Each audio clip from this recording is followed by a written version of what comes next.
two big rallies, one by the Jubilee Coalition in Nakuru, a Thanksgiving rally in celebration of the collapse of Kenya's cases at the ICC. Meanwhile, the opposition Quad Coalition is holding its own rally in Nairobi's Kibra area, and this is a rally to rival the Thanksgiving rally by Jubilee. Opposition leader Raila Odinga has since termed the Jubilee Thanksgiving rally as insensitive to the plight of victims of the post-poll chaos. We'll be keeping you updated on both of those rallies as we bring you live coverage from both Nakuru and Kibra. But in studio, I am joined by two political commentators, Jared Okello and Dismas Mukua. Thank you very much for joining us in studio, gentlemen. Thank you, Michelle. So these are the two big rallies that everyone is talking about today. Twitter is going crazy with the hashtag #WeAreOne, and that is the Jubilee rally that is trending. So many reactions coming in, but let's start with the Jubilee rally. We had the Ocampo 6 come in a pickup, quite a battered one for that matter. Was that symbolic? What did you make of it? Well, you know, from the outset we would say that these two rallies are totally uncalled for. Uncalled for in the sense that even immediately after the declaration of the discharge of the Ocampo 2, who were remaining, or rather Bensouda 2, there were calls across the nation to address the plight of the victims. And from the statements that came from both sides of the divide, it was apparent that drumbeats of war have started to be beaten. And the country generally therefore needs to address more critical issues of cohesion and unity moving forward, as opposed to the grandstandings that we are going to witness today from both rallies. Yes, you have talked about the grand entry of the Ocampo 6 in a rickety pickup. I think they're only trying to portray that they are very humble, even though the limousines are parked just a few yards away. But we also take the phase of what is there in the public domain, that every Kenyan, 90% of Kenyans in this country are very poor and are not very sure of the next meal. So they are trying to now tone down their wealth, which is really amazing, to really try to look like every commoner. At the end of the day, what is going to inform the two rallies that we have is the message that transforms the lives of Kenyans. Apart from the posturing that we are going to be treated to today.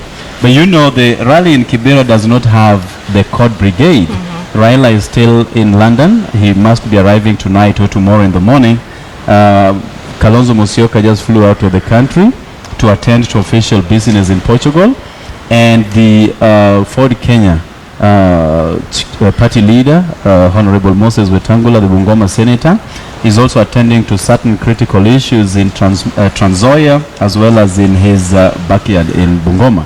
So the ones who will be addressing the public rally in Kibera are their handlers. But we do hope that the attendance will be good, but therefore that informs the reason as to why they could not come to Uhuru Park, because you know, that has been the epitome of the opposition politics. But once you take Raila out of any event in Nairobi, you definitely therefore talk about the suffocation of the numbers. So you take a crowd in Uhuru Park, for instance, and then it is quarter way filled. It does not really give a good picture of the strength of the opposition in comparison with what is going on in Afraha Stadium. So the choice for Kibera was quite strategic. They knew that, you know, regardless of what happens, all the Kibera residents will be there, will definitely show up. And whichever part of Kibera they choose will really look like it's completely packed. All right. Now, Dismas, how strong is the resolve of both Quad and Jubilee in addressing the plight of the post-election violence victims? Because Quad is holding this rally to sympathize with the victims, but we had one of the Jubilee members of parliament ask, why are they doing it today? They've had 6 years since the post-poll chaos. Why are they doing it today?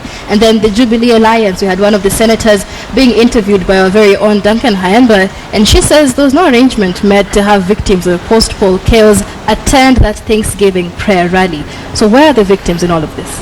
Well, going back to the two rallies, as you mentioned, Afra and Kibera, there's a very strong statement from the two leaders in Kenya. That's Mr. Raila Odinga and President Kenyatta.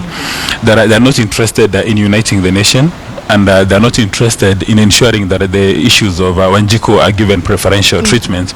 And one would have expected that the issue of victims would have been treated as a separate item outside the cases going on at The Hague, outside these two rallies.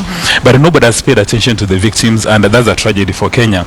Even the members of the civil society who are having a meeting at a place called Freedom Corner, you're wondering why they're doing meetings today when Jubilee is doing the meeting at Afra and CORD is doing a meeting at Kibera. So really, I think as a nation, we've lost our moral standing, we've lost our ground, and the victims have been told in black and white that you're on your own, you're walking alone, and you need to take care of yourself, you need to sort out yourself. If President Kenyatta and Mr. Raila Odinga were keen on uniting the nation, nobody would have stopped them from having prayers. But nothing stops the president from going to Holy Family Basilica on a Sunday morning and doing those prayers. Nothing stops Raila Odinga from going to church on a Sunday morning and doing the prayers for the victims. But more important, nobody has gone the extra mile to show that they actually care for the victims. Like, for instance, one would have expected the entire CORD brigade to actually visit a number of families affected by the violence and really set up a motion to give them money. In as much as they don't have a terrain of numbers, CORD has got a number of, they're represented at the National Assembly as well as the Senate. Nobody has come up with a motion or a piece of legislation that they can debate to ensure that the victims are sorted out. And even the majority leader at the National Assembly, Adan Duale, would have expected him, because he represents the government in the National Assembly, to come up or initiate a piece of legislation that would sort out the victims.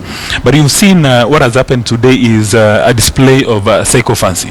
That the members within CORD are dancing themselves lame to make Raila Odinga happy, and the members of Jubilee are doing the same to make President Kenyatta happy and his deputy. And you recall you interviewed one of the senators who said, I've come here to get political direction. They don't care about the victims, they don't know where the victims are, and a number of guys have become millionaires because the government has set aside a lot of resources to take care of the victims, but that man has disappeared into thin air. Right. Well, Michelle, again, what is critical here, it's all about politics as we move towards 2017. You remember that Jubilee did play the ICC trump card last elections, and it is on that premise, therefore, that they managed to ascend to presidency. By so putting Raila and CORD on the bad light, by so saying that this is the person who took us to The Hague. But I think at the time, Raila Odinga and his handlers didn't understand the gravity of that kind of message. They perhaps swept it under the carpet and said, every Kenyan knows that it is not Raila who took them to the ICC. So they did not really handle the response mechanisms and response systems very well. So they, to a larger degree, gave it a wide berth. Yet that became the message day in, day out. Jared, sorry, I will have to interrupt.